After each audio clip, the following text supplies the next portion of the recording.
For 28 days and counting, Karnataka JDS MP from Hassan Prajwal Revanna has been holidaying abroad on a private visit, while cases of rape and sexual assault have piled up against him.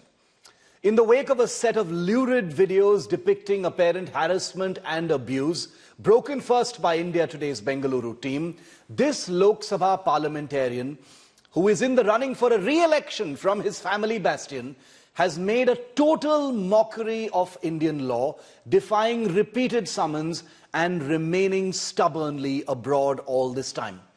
Apart from the straight-up violation of legal due process by simply refusing to appear before the police investigation in Karnataka, Prajwal Revanna is also in total violation of India's diplomatic apparatus. 21 days ago, the External Affairs Ministry confirmed that Prajwal Revanna had flown out of India using his diplomatic passport. Now, the use of a diplomatic passport by an MP or anyone requires political clearance from the External Affairs Ministry for any travel, private or official. The ministry says that Prajwal Revanna neither sought such clearance nor was it provided, which leads to the question that few appear to be asking, which is this: if the central government is clear that diplomatic passport protocol has been violated by Prajwal Revanna, then why has his passport not been cancelled so far? In light of the rape FIRs registered against Prajwal, shouldn't cancelling his passport be a priority for the government? Why is the government now saying that a fresh request from the Karnataka Chief Minister for Prajwal Revanna's passport cancellation is being processed? Why wasn't this processed earlier? What explains not processing such a request when it has A, already been made before, and B, shouldn't have even been needed for such a mechanism to kick in? Do rape charges and law enforcement really mean nothing in this country in that case? This is election time. That's the usual gyan you'll get from people talking about this story. And the public in Karnataka and beyond is fully aware that Prajwal Revanna's case goes beyond the usual binaries of the Congress versus BJP. As an enduring dirty secret in Karnataka, it is clear that Prajwal Revanna's alleged crimes have been well known in fact, for years across administrations, and that they've only been weaponized now for maximum political effect. That no party can claim to be blameless in not immediately acting upon the filth and dirt that is explicitly apparent in the evidence thus far. The Congress and BJP can finger point all they want on Prajwal Revanna, but by now it seems clear that both must share the blame for looking the other way in their own time, on their own turf, and failing to act on these barely concealed crimes by Prajwal Revanna. But this doesn't concern the political battlefield, and that's my main point. For far too long, crimes against women, cases of sexual assault and rape have been subject to political mood, who the accused are, who's in power, and the timing of the allegations. We've seen it in every case, big or small, from Sandesh Khali in Bengal to Brijbhushan Sharan Singh to Swati Maliwal. If we as a country are to be taken seriously, we must stop and consider the picture that the last 28 days have painted. A public representative from a powerful political family that includes a former Prime Minister has been allowed to remain abroad on a special passport despite 3 rape cases, multiple summons, and countless victims too scared to step forward. This is the truth we must face, and India Today will not stop covering this story. And here is the very latest in it. The External Affairs Ministry has now said it is processing a second request from Karnataka Chief Minister Siddaramaiah for the passport, the diplomatic passport of Prajwal Revanna, to be cancelled. Does that mean it's going to happen soon? Take a look. He's Karnataka's predator Neta, Prajwal Revanna. He's alleged to have raped 2 women and has been on the run for nearly a month, apparently holidaying in Germany. Prajwal Revanna fled India right after the second phase of elections, when the sex tapes allegedly featuring him came out in public. But now his free run is set to end. After 2 letters from the Karnataka government to cancel his diplomatic passport, the centre is actively considering a move to clip Prajwal's wings by revoking his passport. In its letter to Prime Minister Narendra Modi, Karnataka government wants Prajwal's return to India. In the letter, he has categorically mentioned that the alleged accused is abusing the privileges of diplomatic passport and non-cooperating in the legal proceedings in the state of Karnataka. Replying to the letter, the Ministry for External Affairs has confirmed that they have received the letter and they are trying to process the cancellation of diplomatic passport of Prajwal Revanna. Revanna issue, they have asked to cancel the diplomatic passport and the central government is looking into it, sir. What do you have to say on that? There is 100% central government only sent to tents and outside. The BJP, however, slammed the Siddaramaiah government, calling its response a deliberate delay. ನಾ ಕೇಳೋ ಪ್ರಶ್ನೆಗೆ ಇವತ್ತಿನ ತನಕ ಸಿದ್ದರಾಮಯ್ಯ ಡಿ.ಕೆ. ಶಿವಕುಮಾರ್ ಮತ್ತು ಪರಮೇಶ್ವರ್ ಅವರು ಉತ್ತರ ಕೊಟ್ಟಿಲ್ಲ. ಉತ್ತರ ಯಾಕೆ ಕೊಡ್ತಾ ಇಲ್ಲ? ನೀವು ಯಾಕೆ ಅವ್ರ ಮೇಲೆ FIR ಮಾಡಿ ಅವ್ರನ್ನ ಡಿಟೈನ್ ಮಾಡಲಿಲ್ಲ ನೀವು? ಈಗ ಅಲ್ಲಿ ಹೋದ ನಂತರ ಯಾರನ್ನೇ ಆದರೂ ಸಹಿತ ಅಲ್ಲಿ ಹೋದ ನಂತರ ಅವ್ರನ್ನ ಅಲ್ಲಿಂದ ತರೋದಕ್ಕೊಂದು ಪ್ರೊಸೆಸ್ ಇದೆ. ಭಾರತ ಸರ್ಕಾರ ಆ ಕಾನೂನಿನ ಪ್ರಕಾರವಾಗಿ ಏನು ಪ್ರೊಸೆಸ್ಸನ್ನು ಮಾಡಬೇಕು ಎಲ್ಲ ಮಾಡಿ ರಾಜ್ಯ ಸರ್ಕಾರಕ್ಕೆ ಸಹಕಾರ ಕೊಡಲಿಕ್ಕೆ ತಯಾರಿದ್ದೇ ಇದೆ. ಅದರ ಚುನಾವಣೆ ಮುಗಿಯೋ ತನಕ ಆ ಪೆಂಡ್ರೈವ್ ಮೇಲೆ ಕ್ರಮ ತೆಗೆದುಕೊಳ್ಳಿಲ್ಲ. The External Affairs Ministry had earlier said that Prajwal Revanna had clandestinely fled India. Specifically on political clearance, we had no political clearance was either sought from or issued by MEA in respect of the travel of the said MP to Germany. Obviously, no visa note was issued either. No visa is required for diplomatic passport holders to travel to Germany. The ministry has also not issued any visa note for any of the country for the said member of parliament. Prajwal Revanna's father, H.D. Revanna, out on bail in a sexual harassment case, remained mum when questioned on his son.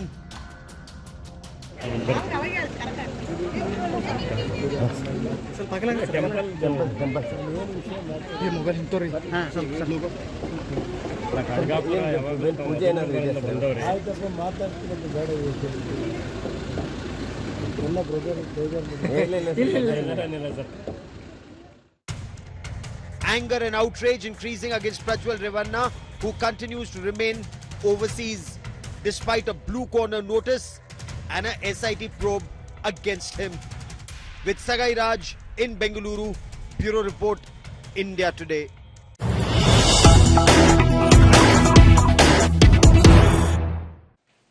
And a truly hilarious piece of breaking news, viewer. See what you think of it. Former Prime Minister of India, H.D. Gowda, the grandfather of Prajwal Revanna, the rape-accused MP hiding like a coward in Germany, Gowda has now published a letter warning his grandson Prajwal Revanna to return immediately from wherever he is and subject himself to the legal process. H.D. Gowda, former Prime Minister of the country, has publicized this letter through his social media accounts, where he says he has basically told his grandson he should not test my patience any further. He says he was unaware of Prajwal's activities. Well, the Honourable former Prime Minister wants the country to believe that he has not been in touch with his grandson and he has not had any knowledge of what has been happening so far, or any explanation as to why Gowda had to wait 28 whole days to publish this letter, where he seems to be suggesting that he is warning his grandson. Well, obviously the question needs to be asked whether Prajwal Revanna, after 28 days of defying multiple summons from the Special Investigation Team, will listen to his grandfather. That's the joke and that's the question that is on the table right now. So where is Predator Prajwal? Where is Prajwal Revanna? who escaped from the country immediately after the Karnataka election involving his seat, and just, coincidentally, hours after the videos of his alleged crimes emerged, there are three rape cases against Prajwal Revanna. 2 summons have been sent by the special investigation team set up by the Karnataka government. 2 letters have been written by Karnataka Chief Minister Siddaramaiah so far to the central government calling for his passport to be cancelled. The second letter was written today and the MEA has responded saying they are processing that request. 28 days of absconding abroad. The big questions that we're asking right now before we get a live update from our reporters on where things are at. Number one, if political clearance wasn't taken, why hasn't Prajwal's diplomatic passport been cancelled for 28 days and counting? Number two, why has Siddaramaiah's request for passport cancellation not been processed so far? Why is only the second request being processed? Number three, who is ensuring that no images, no pictures, no videos of Prajwal on his foreign vacation emerge in the public domain? How come he has such top-level protection in Germany also? Number four, why is an accused rapist being allowed to refuse legal summons from the law enforcement agencies in Karnataka? Who has given him the right to do this? Number five, does this suggest that Prajwal Revanna has VIP protection, either at the state or the central level? Number six, if he has violated diplomatic passport protocols, how does the MEA justify lack of action? Let's go straight across to India Today's Foreign Affairs editor Geeta Mohan, also Sagai Raj, who's been tracking this story very, very closely from Bengaluru, and Anaga Keshav, who's also been plugged into how things have been playing out. Geeta, I want to quickly come to you first because the External Affairs Ministry has had an interesting thing to say today. Sources in the ministry say that this request, this letter from Siddaramaiah, the Karnataka Chief Minister, his second such letter in the last month, calling for this passport of Prajwal Revanna to be cancelled, is being processed. What does that mean, Geeta? Explain to us. Does it mean that his passport could soon be cancelled finally? Well, yes. When the Ministry of External Affairs spokesperson Randir Jaiswal Shiv was asked about revocation of passport and how did he really get to go without political clearance, or was a political clearance sought, there was a clear answer. There were two aspects where MEA really comes in. One is, should a person use diplomatic passport, he needs clearance from the Ministry of Political Clearance from the Government of India, from the central government, and the Ministry of External Affairs is the nodal agency. That was not sought. So he's already in violation of the rules. Secondly, on the revocation, the request needs to go either as per court proceedings and procedure, or in this case, the investigating agency. The investigating agency, the SIT set up by Karnataka, or the investigating team set up by Karnataka government, has finally sent a letter of request seeking cancellation of the passport, which is now, according to sources who've told India Today, is in process. So once the process is complete and his diplomatic passport is indeed revoked, he will not be able to travel anywhere, which means he's stuck in Germany and he will have to return. There's already a blue corner notice of the Interpol against Prajwal Revanna. So things are looking difficult, things are looking tough. We'll only have to wait and see how long the process is going to take for the revocation and then further for him to return. Okay, very interesting. Stay with me, Geeta. Sagai, you heard what Geeta just said. It looks like the wheels have begun turning towards, possible passport cancellation, which will inevitably, and necessarily lead to Prajwal Revanna having to come back. What are you hearing? The same day that the Siddaramaiah letter comes out, H.D. Devegowda has also published a letter where he says he is warning his grandson to come back. It seems like there is a sense in Karnataka that the end is near and that Prajwal Revanna will be brought back. Absolutely. The questions raised by you was valid questions, and probably the JDS has understood the fallout of this particular letter and the response that they have received from the Ministry of External Affairs, because this is the second letter where Siddaramaiah has categorically mentioned that Prajwal Revanna is abusing the privileges of this particular diplomatic passport, because he has a lot of privileges using this particular diplomatic passport and not abiding by the law of the land, where he is not cooperating with the legal proceedings of the state. Whenever the notice has been issued, it has not been entertained. There is no response. He has taken 7 days of permission from the court, which was not being entertained by the SIT. And now there are no clue that where is he, what is he doing. There is a blue corner notice which has been issued. Yeah. Since he is in Europe, it is easy for him not to use any kind of seaport or a flight. He can still travel in train. So this is a main drawback for the special investigation team, where they are seeking the help of a central investigating agency where they can help them through finding out his whereabouts. So probably once the diplomatic passport has been cancelled, probably they might get more leads on the whereabouts of Prajwal Revanna. So understanding the fallout of the case, now HD Devegowda has written the letter showing that yes, they are not supporting Prajwal Revanna. They are with the government, with the legal proceedings of the law of land. So just a high wash after 27 days, Devegowda has written an open letter and warning to him. Incredible. I mean, I just wonder, why it took Mr. Devegowda so long. He's a former Prime Minister. Isn't he worried about how this, looks for the entire family? Even his son, former Chief Minister HD Kumaraswamy, holding press conferences, trying to distance himself. This is really terrible how things have gone. Anaga, finally to you, 3 rape cases. We saw the shameful visuals a couple of days ago of Prajwal's father, HD Revanna, being welcomed like a hero when he came out of jail on bail. So this is a powerful family that we're speaking about, and that's one of the reasons why, the number of victims that we are hearing about haven't had the power to actually come out and face the police, record their statements. That is also a process that's continuing, Anaga.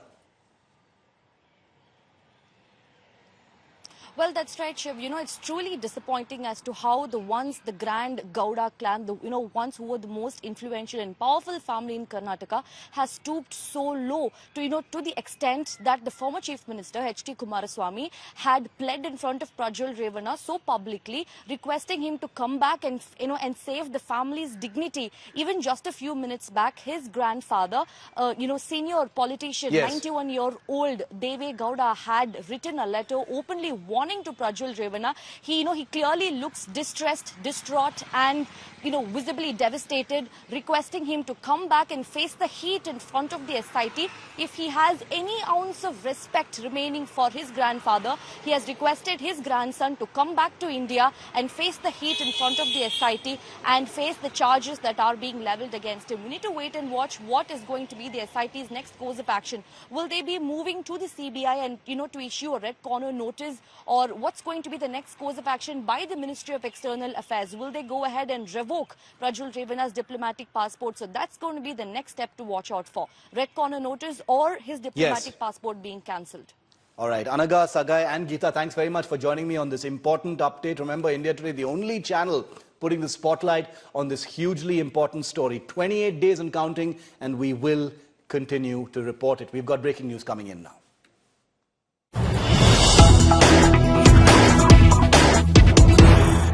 And we've got a big important update on the Pune Porsche case that we've been tracking all through this week here on India Today. The employed driver of Vishal Agarwal, who was supposed to be driving the Porsche that was involved in that accident, is being questioned by the police again today. Viewer, you know what this means. The driver employed by the Agarwal family, who was supposed to have been driving the car that day, is being questioned by the Pune police today. The driver in his first statement had claimed that he was driving the Porsche when the accident happened, and the juvenile accused also in his first statement said that the driver was driving the Porsche when the accident happened. 2 other friends of the juvenile who were with him had also maintained that it was the driver who was driving at 160 kilometers per hour and that the vehicle was not being driven by the juvenile, something that has been completely refuted by eyewitness accounts on the ground. Remember, the driver of the car, the juvenile allegedly was pulled out of the car and beaten up before being handed over to the police. But now the driver has been taken in for questioning again. Well, these are images from that night itself. Remember, Vishal Agarwal is in police custody at this time.